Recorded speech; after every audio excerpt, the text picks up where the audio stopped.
Hi everyone! So, I recently got Persona 5 Royal on my PS5 and immediately 100% the whole thing, including all the Thieves awards, the scenes with the different endings, and for some reason the Tycoon card game challenges. Because I have no life. Since I'm suffering from major P5 withdrawals, I decided I'd go ahead and rank all 12 Phantom Thieves to hopefully get the Persona bug out of my system. And yes, I said 12, I'm including the Royal and Strikers editions. Even though the Royal ones don't technically consider themselves Phantom Thieves, but I don't know, ranking all Persona 5 party members is not as cool of a title. Also, that makes it sound like I'm ranking them from a gameplay perspective, which I'm not doing. This is all about story and characterization. And all from a platonic standpoint, you weirdos, these are minors, and also fictional characters. Really disappointed that I feel like I need to say that out loud. Major Persona 5, Royal, and Strikers spoilers ahead. If you've only played the vanilla game and haven't gotten around to Royal or Strikers yet, maybe just use the chapters to skip characters you don't recognize. I'll try to warn you beforehand.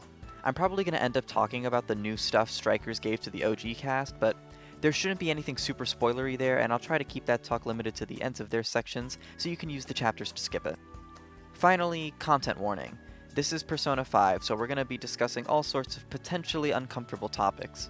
If you've played P5, you should already know what I'm talking about. If you haven't played P5, I mean, I appreciate you clicking on the video, but what are you doing here? Alright, that's all the business, so let's begin. Too late to be sorry! Oh boy, where do I even start with this? Well, first of all, this is a Royal exclusive character, so all you vanilla truthers might want to skip this bit. Second, I should say that I myself am a bit of a vanilla P5 truther. That's what I played first, many years ago, and I never got around to Royal until I got the PS5 version recently. I had been exposed to the Royal editions through Twitch streams, so I knew what I was getting into with this character. But man, I just do not like her at all. I hate how she's just injected into the pre-existing story at seemingly random points, completely messing with the pace and flow of certain parts of the game. Particularly that bizarre excursion in the middle of Okumura's arc and a random save at the end of Sai's Palace, only for her to finally become relevant at the 11th hour after we've already killed God. I hate how she just feels like an amalgamation of all the other characters' traits. Oh, she's an athlete? Ryuji. She's pressured into doing well in her talent for the sake of scholarships? Yusuke. Her closest relationship is with her older and more capable sister? Makoto. She blames herself for the tragic death of a loved one? Futaba. Her only personality trait is just kind of being nice? Haru. How did you steal something from one of the most underwritten characters in the game? And I haven't even pointed out the most obvious one. Her design is literally just Girl Joker. And really, that's all she ever should have been, a female alt for Joker. And then of course there's her actual story and arc. Look, I get what they're going for, and it's not the worst idea in the world. Imposter syndrome, wishing you were someone else, learning to be okay with who you are and building the best person you can be, these are real struggles and worth exploring. But like, why'd you have to do the identity swap thing? I've been avoiding saying her name this whole time because I'm still not really sure what to call her. I always just default to Sumi because I guess I'm non-committal in that way. And really, I think the whole issue stems from how Royal's new story works as a whole. It expects the player to accept a lot of new information very quickly, and it's all just a bit too much of a leap from what we're familiar with. Not that Vanilla P5's ending is much better in that way, but it at least felt a little more natural, definitely much faster pace, and built to a clearly defined climax. Anyway, point being, it's really hard to suspend my disbelief enough to accept that this girl was convinced she was her sister for over half a year, and everyone around her just played along with it enough to maintain the illusion. Like, you don't think her parents are going to have a major reaction to this sort of behavior? And logistically, how is Maruki able to have this kind of effect in the real world? Following the pre-established logic of the game, in order to change Sumi's cognition like this, he would have to enter the metaverse, would he not? It's all just such a mess. I don't think the third semester is all bad, we'll get to the good stuff, but I do think Sumi was pretty much a complete disaster. Also, please stop calling me senpai, I hate it.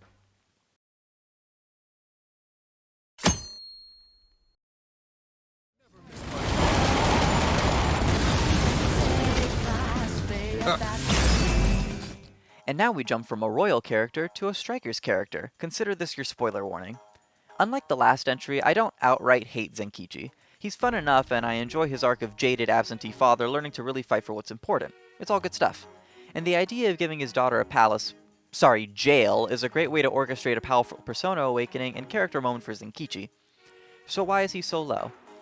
Well, maybe this is again me being too attached to the original Persona 5, but I just don't think Zenkichi meshes with the group very well.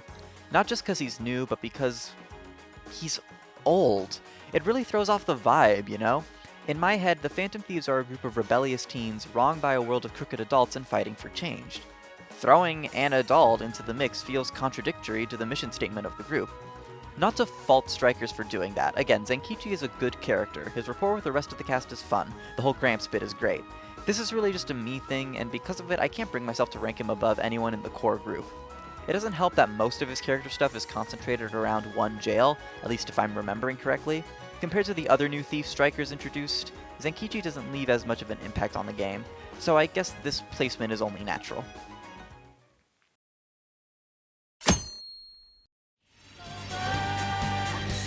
Wasn't that graceful? Yeah, this was inevitable. Again, I don't hate this character, but she just leaves no impact whatsoever. She really feels like the Kairi of Persona 5, a character we all want to see do more, but the writers just completely failed her. I think pretty much everyone's least favorite part of Persona 5 is the lead up to Akumura's palace, and yeah, that's pretty much also my chalk pick. We'll get into the Morgana and Ryuji stuff momentarily, but for now, the main crime this part of the game commits is not giving enough attention to Haru, even though every other Phantom Thief gets so much attention in their particular palace. And it's a real shame because, holy shit, her father is forcing her to marry some rich asshole? That's traumatizing. And after she thought she was just changing her father's heart, turns out she might have fucking killed him.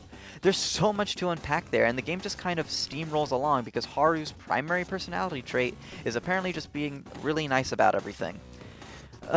Look, being nice is great.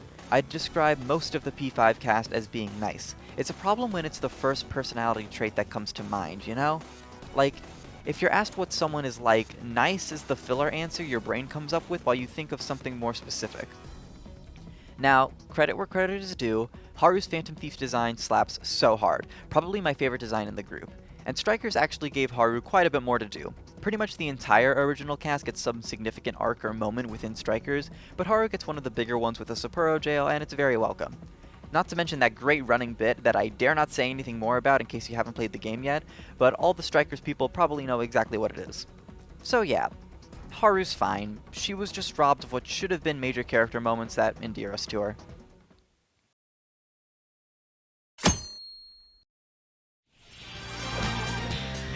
Joker! This was a hard one to place. On the one hand, this is the mostly silent protagonist, someone for the player to project themselves onto, not a full-fledged character. But on the other hand, this is probably one of the most well-realized silent protagonists I've ever seen. He's got style, he's a little cocky, a great listener, obviously, he's having such a good time whenever he's phantom thieving, and he is just so damn cool. Maybe a lot of this is riding on the back of those opening cutscenes, but those cutscenes are so good, and at the end of the day, this is the face of the game. I mean, so is Morgana, I guess, but Joker's the one fighting in Smash Brothers, okay? Joker kind of encapsulates what Persona 5 is. And the game does give him a story. He was wrongly convicted and forced to live out his parole in a new city under the watchful eye of a stranger. I love that one of the big culminations of the game is finally taking down the guy that was the original reason Joker got arrested. That's so satisfying. I really only have nice things to say about the guy, but ultimately he is not a full character, and in the context of this ranking, I can't in good conscience put him above anyone else in the cast. Am I implying that everyone ranked below Joker is not a full character? I mean, it kind of applies to at least two of them, so maybe? Sorry if I don't have as much to say about these middling characters. We'll talk more as we go, I swear.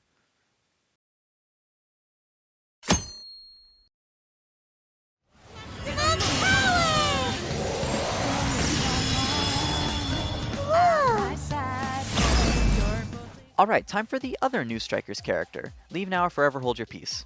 Sophia is like the big new character for Strikers, with her major beats coming pretty much perfectly at the very beginning, very middle, and very end. So, thankfully for Strikers, Sophia is a lot of fun. She's nothing particularly original. I think we've all seen the AI or Brainiac character that is trying to understand how humans work and comes to understand the meaning of love or having a heart, yada yada. Listen, there's nothing wrong with playing into a trope if it's done well, and I do think Sophia was done well. She's just a cute, fun, silly little character. I really like how in her mission to be humanity's companion, and at the moment Joker's companion, she ends up imitating the Phantom Thief's abilities in order to properly help in combat. So her persona and all her moves are accompanied with question marks because they're just imitations. That's adorable. And it's a great way to build up to the endgame moment where she actually awakens to her persona. What a great victory for this character we've been following this entire game. And yeah, she is very present for the entire game, basically a backup Morgana at times with how often she'll pop in to remind you to do certain things. It's much less grating when the task is split between two characters instead of relying entirely on Morgana. I guess I should probably point out that Sophia isn't even, like, corporeal outside of the metaverse. She just lives in Joker's phone, which is a little weird if you think about it too hard, but it makes for a great moment in the Strikers opening when everyone passes the phone around. So what's docking her points? Well, her arc is just not as impactful as all the characters ranked above her. Again, it's all very cute, but ultimately it's just this naive little kid learning what it means to be human, and it never really evolves into anything else. I do like the twist that she was the original version of Emma. It really ties the whole story in a neat little bow, and it gives Sophia her big moment of rising above her original programming. But even saying that sentence just now reminds me that I've totally seen this idea done before. I don't know, maybe I'm still just super attached to the original P5 cast, but I just find their stories to be way more interesting. Ultimately, with the nature of rankings, if there are a lot of great entries, some great ones are just gonna have to place lower. It can't be helped, I guess. This is the way the ranking crumbles.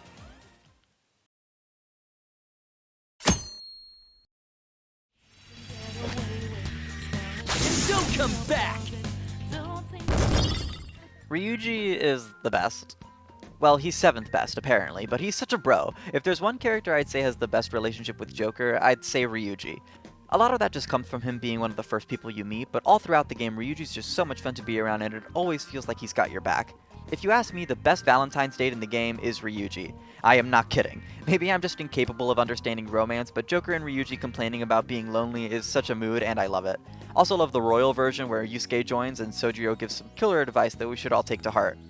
Anyway, Ryuji does have the unfortunate circumstance of taking a backseat to An during Kamoshida's palace, at least in my opinion. Like, Ryuji does have a big personal stake in the whole thing since Kamoshida, you know, broke his fucking leg, but I think it's obvious that the stuff going on with An overshadows that just a bit. Which really goes to show how fucked up Persona 5's first arc is. It's such a fantastic hook for the rest of the game. Thankfully, Ryuji actually gets a really big moment late in the game, which is pretty rare. Most characters get their stories all nicely packaged into their initial palace and confidant. But not Ryuji. He does the big run to save the rest of the gang at the end of Shido's palace and nearly sacrifices his life for it. That's very cool. If I'm being honest with myself though, I have Ryuji ranked this low because I'm not that big of a fan of this jockey kind of character. And it's not just because I am incapable of holding conversations about sports or food, I'm just generally not a fan of the dumb and angry archetype. It's a gross oversimplification to describe Ryuji that way, but it does influence my opinion of him. And then there's that part of the story before Akumura's palace. So let's just rip the band-aid off and go through the rest of Ryuji's stuff while also talking about... Game over. Yes, I actually prefer Morgana. Look, there's no doubt that Morgana's at fault for most of the stuff preceding Akumura's palace, but I am pretty sympathetic towards him during the whole thing, and Ryuji is just dreadful. I'd argue it's the lowest point for any character in the game, at least among the good guys. Like, can you read the room for 2 seconds and keep your snide comments to yourself, you little shit? Generally speaking, I am not a fan of the fights between these two. It's kind of an inevitability in a group of characters like this that two of them are just gonna butt heads a lot, but the way these two argue gets really grating really fast. It's always either Morgana calls Ryuji stupid and he gets really worked up, or Ryuji makes fun of Morgana for being a cat or something and then he gets really worked up, and I just don't care. They are both needlessly cruel to each other all too often, and it's easily the worst dynamic in the game. So, yeah, that's what really drags Ryuji down for me. Oh, right, this is the Morgana section. Well, admittedly, I think I just relate to Morgana a bit more. I too am a know-it-all who wants complete control over the schedule. In all seriousness, I was never nearly as bothered by Morgana making us go to sleep or not letting us leave our room as a lot of other people were.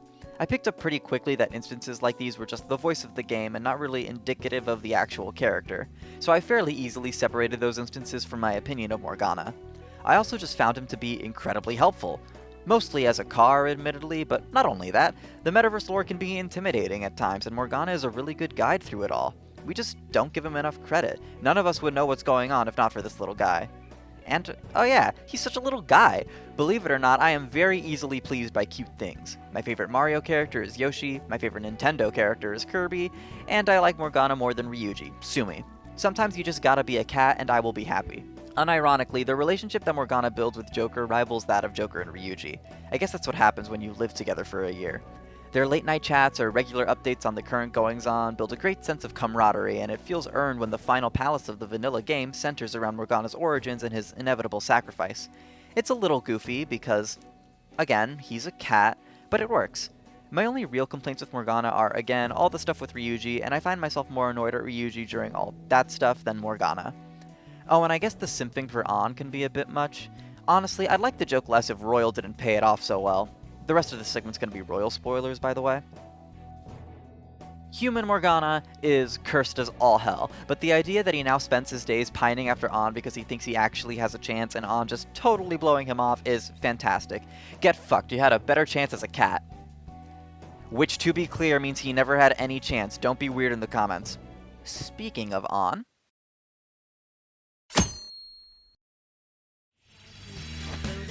How's that? So, this is going to be the hardest segment of this script to write for me, both because of the subject matter and also because none of An's personality traits stand out too much to me. She's bubbly and determined, can be kind of a ditz but also an absolute badass, and she generally comes off as the most socially competent of anyone in the group. What really makes her shine is her main character arc from Kamoshida's palace. I mentioned in Ryuji's section that An's stuff overshadows his, and yeah, it totally does. So, let's walk through it a bit. An feels like she's stuck in this horrible setup. She either does sexual favors for Kamoshida, or he kicks her best friend Shio off the starting lineup of the volleyball team, her friend's whole life. It's tragic, and despite how much she wants to stop, she feels like she has no way out. It's all exacerbated by the typical high school rumor mill talking about her relationship with Kamoshida all the time. Not to mention how Kamoshida is abusing the volleyball team, so really both An and Shio are living through hell. And then it happens. Shio can't take it anymore, and she makes an attempt on her own life. Just imagine that from An's perspective. Everything she's done up to this point hasn't helped Shiho, but likely hurt her more, and led to this, the worst possible thing that could happen to her best friend. Thankfully, Shio survives, and An is forced to steel herself, ready to make Kamoshida pay for what he's done. Then she discovers his palace, and all her worst fears are confirmed with horrible dramatization. She awakens to her persona, and it is so satisfying to see An kick this guy's ass. But I think the single most satisfying moment comes after, when Kamoshida's heart has changed and An yells at him to fight to make things right rather than give up on life. After all, Shio is still fighting. It's a truly fantastic story and a perfect way to kick the game off. Unfortunately, An doesn't really get the attention she deserves after this, taking a back seat as other characters join the squad, but the impact of her storyline cannot be overstated. But then we get to the core of my problem with this character. She's a victim of sexual abuse, and yet the game sexualizes her at every turn. I'm not just talking about the outfit. I can see the justification for that being her spirit of rebellion, sort of a reclaiming your body for yourself idea. But the whole nude painting bit, the boys in camera ogling her whenever she shows any skin, the swimsuit scene in Cheeto's palace, which, to be fair, features all the girls but does focus on An, it all just feels gross. Like, why are we doing this to her? She just got out of dealing with one creep in one of the most powerful storylines in the game. Can we not make all her male teammates also creeps? And it really is all centralized on An. None of the other girls get treated this badly. I realize to an extent this is just kind of an anime thing, but should we really be okay with that? Also, I'm a stupid guy, so take my opinion with a grain of salt. Maybe I'm just a prude. Or maybe I'm vastly underselling it and it's even worse than I realize. In any case, the whole thing does sort of sour the character for me, which is unfortunate because it really doesn't feel like the character's fault, but it is what it is. One final point so we don't end this on a downer. If you ask me, An really is the heart of the Phantom Thieves. Her story feels like the reason they do what they do, because no one should have to go through that kind of hell.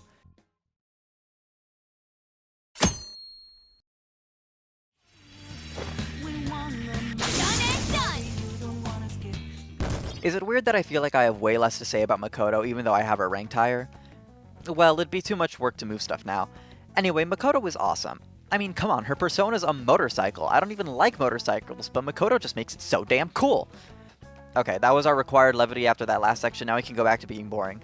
I will say, I'm surprised I still like Makoto as much as I do, because looking back, Kanashiro's palace is absolutely the worst palace in the game.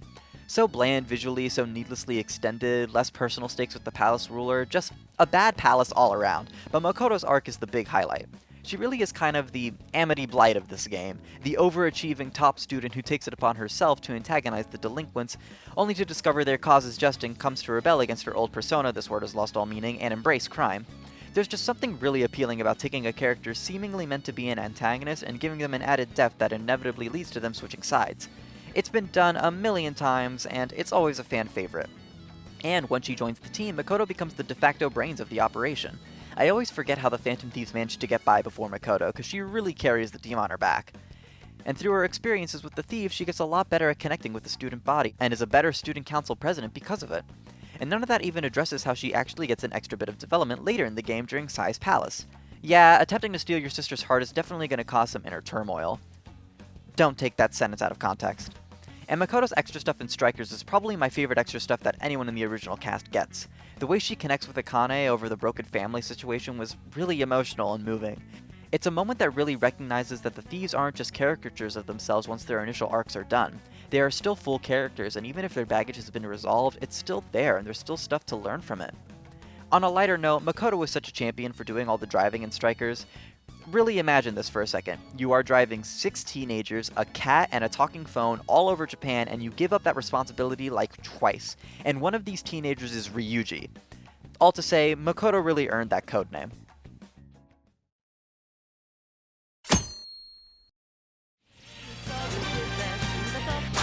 Taste of defeat!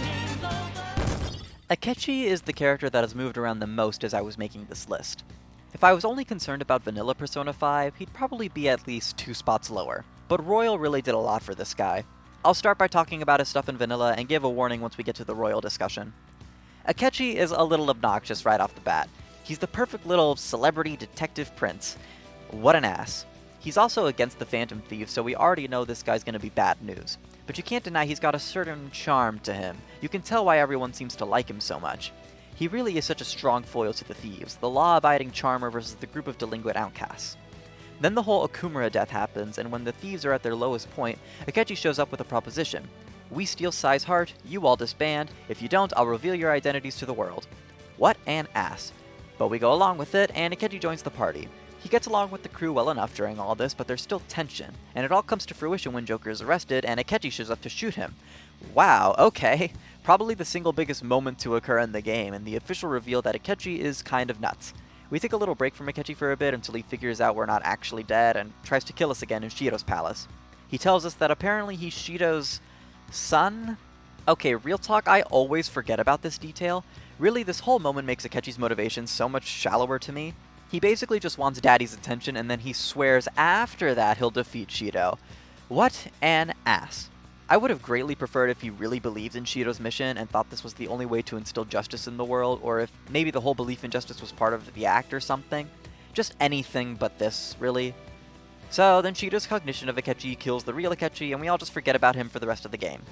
Good foil, weak motivation, maybe 6th or 7th on the ranking, extra points for how entertaining he is once he completely gives in to his own insanity. Now this is where the Royal discussion starts. If you haven't played it, please advance to the nearest railroad. I don't know why I insisted on making a Monopoly joke, just move to the next chapter. Royal's where this shit gets good. After we kill God, Akechi suddenly comes back and turns himself in Joker's place. Then a bit into the 3rd semester, he returns, fully abandoning the Detective Prince Act and just letting himself be an ass. I respect it. He's convinced something's wrong, and now he is your closest confidant as you discover Maruki's plans. Akechi is so much fun here. We finally get some quality time spent with maximum edgelord Akechi, and it's delightful, especially all his navigator lines. I feel like if he was just the Detective Prince or just the edgelord, neither would really work, but because it's the same guy just undergoing a drastic character shift, it works really well. It's really satisfying to see this stuck-up dick finally let loose and embrace violence. But it really all comes together at the end of the 3rd semester. We kind of knew the whole time, but Maruki confirms for us that Akechi is only alive again because of Maruki's reality. It was apparently Joker's greatest wish to bring Akechi back. So now Maruki is effectively holding Akechi's life hostage. If we want to stop Maruki, Akechi will die. This single concept almost makes the bending over backwards of Royal's story worth it. Just when we were enjoying Akechi, turns out he's Maruki's leverage. And then Akechi has his best character moment in the game. You're not actually gonna give in because of some bullshit threat on my life, are you? Fuck that shit. I'd rather die than live under that guy's thumb. If you don't agree, then fuck you, you piece of shit. Without any doubt in his goddamn mind, my man literally says in the most asshole way possible, let me go. And it's honestly such a brutal decision. Despite how much of an ass Akechi is, him and Joker have a surprisingly close relationship. They kinda hate each other, but they're rivals. They push each other to be better, and they respect each other. And it's that respect which is why Akechi even gives Joker the time of day during the whole third semester. He doesn't give a shit about the rest of the thieves, but Joker? He's my rival, damn it, gotta listen to him. Maybe I'm way too high on this, but it elevates Akechi's character so far and perfectly builds on everything done with him in the base game.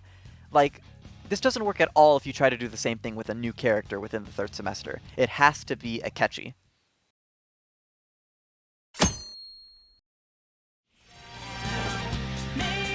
And the curtain falls. I will not apologize for speaking the truth. Yusuke is so good. And I know, this guy's kind of a creep and he's really just a big character. He's mostly there to say something weird and we all point and laugh. But I don't know, man, I just like him. I think what it comes down to is I'm a big fan of passionate characters. And you will never find someone more passionate about his craft than Yusuke. I don't care about art, but the way Yusuke talks about it makes me want to care about art. Like, hell yeah, man, I don't know what you just said, but it's obvious you care deeply about this, so I fully support you.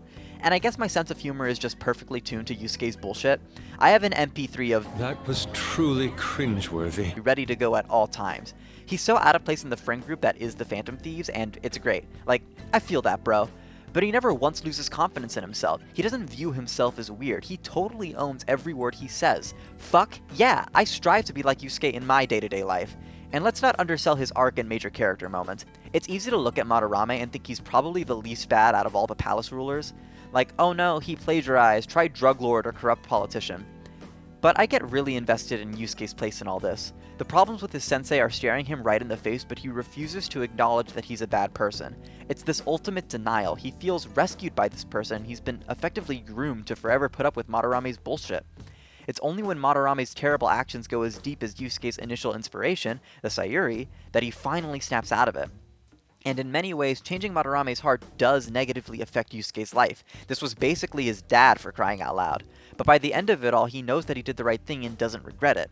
And as a bonus, Yusuke gets his own little arc in Strikers, where he challenges a struggling author with a legacy that's impossible to live up to, much like Madarame, to push his art further. Hell fucking yeah. And look, I know that I'm kind of overselling this whole thing, and his section in this video is pretty significantly shorter than some others, but I swear I'm not placing Yusuke at second on this ranking arbitrarily. I really do think he's one of the best things to come out of this game. At a bare minimum, I do think he's the funniest thing to come out of this game, and who said that wasn't a valid metric to judge these characters by? Oh, and his Phantom Thief outfit is only second to Haru's. This shit rocks.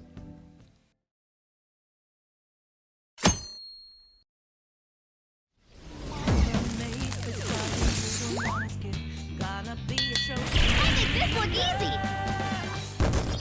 If you ask me, this is the obvious choice. There really isn't any competition. I've actually written a full paper for a class about how good Futaba is. I am not kidding. So, let's dive in. During the first 3 arcs of the game, we're infiltrating the minds of objectively evil people in an effort to make the world a better place. These scenarios are intentionally designed to feel very black and white. Heroes and villains, no questions asked. After having gone through 3 of these scenarios, everyone gets a sense of the comfortable repetitiveness of the job. Turn evil people good and move on. However, this all changes when we meet Futaba Sakura. She asks that the party steal her own distorted desires. This scenario is unlike anything the game has presented up to this point. There is little to no conceivable reason why someone would ever want their own evil desires to be taken from them. It seems blatantly contradictory. But it all makes sense once we enter her palace. It manifests itself as an enormous Egyptian pyramid, meant to represent how Futaba sees the world, as a tomb for her to be laid to rest. Just the image of this palace immediately suggests a lot of things about Futaba's character. Most prominently that she sees herself as worthless, that she'd be better off dead. She is clearly in a traumatic state of self-loathing and depression that can very easily lead to her taking her own life, something the game has already proven is a subject they will not shy around. But the silver lining is that despite all of that, she has reached out for help. She recognizes her own distorted desire and knows that she needs help in order to deal with it. This duality is shown most prominently through Futaba's shadow, who constantly flip-flops between helping and sabotaging the party. None of this is explicitly stated by the game, but is heavily suggested by the dialogue as well as the manifestation of the palace. It's also incredible how in line this palace is with the rest of the game's rules and motifs despite the drastically different context. Past palace rulers have featured the king of a castle, the rich shogun of a prestigious museum, and the greedy owner of a money-sucking bank. Similarly, Futaba's distortion of herself is still that of a monarchical figure, a pharaoh, keeping in line with the previous ideas, while the motivation branches off completely. This also acts as a massive aesthetic departure from the earlier palaces despite being perfectly in line with the rules established by the game's world. Not only does the act of exploring this pyramid give us insight into the character of Futaba, but it was only through this unique story progression that such a distinct dungeon is able to exist in the game. Thus, the narrative has inherently fueled and manifested a more interesting gameplay experience, and that gameplay experience has contributed greatly to the story being told. I realize that was a lot of gushing about the palace rather than Futaba herself, but I mean, it's her palace, it's a big part of her character. As you progress through Futaba's pyramid, you discover part of the reason she views herself this way is that she blames herself for her mother's death. This distortion has even affected her memory of her relationship with her mother prior to her mother's accident. In her grief and self-loathing, she has convinced herself that her mother was annoyed by her and didn't really love her, thus further perpetuating the belief that Futaba is to blame for her death. This distorted view of her mother is ultimately what we fight and defeat while in Futaba's palace. By the end, there is a recognition that Futaba herself needs to be the one to conquer this beast. In a twist of fate, she learns how to access her own palace and becomes essential in the defeat of her literal inner demons, in what stands as the strongest character moment in the entire game. And that's not even where her story ends. Now it's time to pull the shut-in out of her shell in a delightful sequence where the entire team does their best to help push Futaba out of her comfort zone and make her feel welcome. Now, I know I haven't really talked about confidants much in this video, and that's just because most of them don't really do much for me. Okay, Akechi's is really good, but that's partially just the novelty of it being a new Royal Edition. Futaba though, I love Futaba's confidant. It's just a very natural continuation of her efforts to come out of her shell and eventually become comfortable enough around people to be able to attend school, all with the added drama of reaching out to an old friend of hers again. Unsurprisingly, this is my favorite confidant in the game. So much of Futaba's story post-Palace is just so damn wholesome it hurts. And I've barely even talked about her personality. You want to talk about passionate characters? Well, Futaba just happens to be super passionate about one of the things that I'm super passionate about, so there.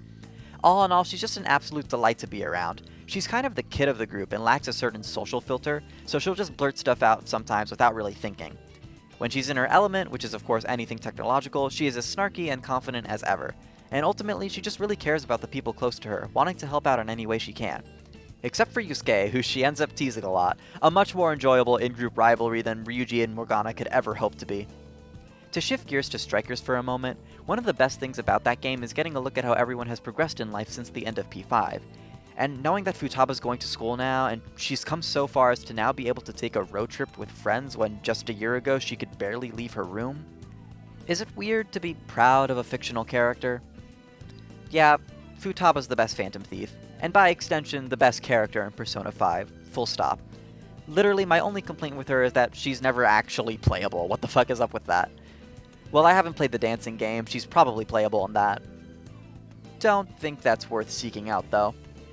So, hope you enjoyed.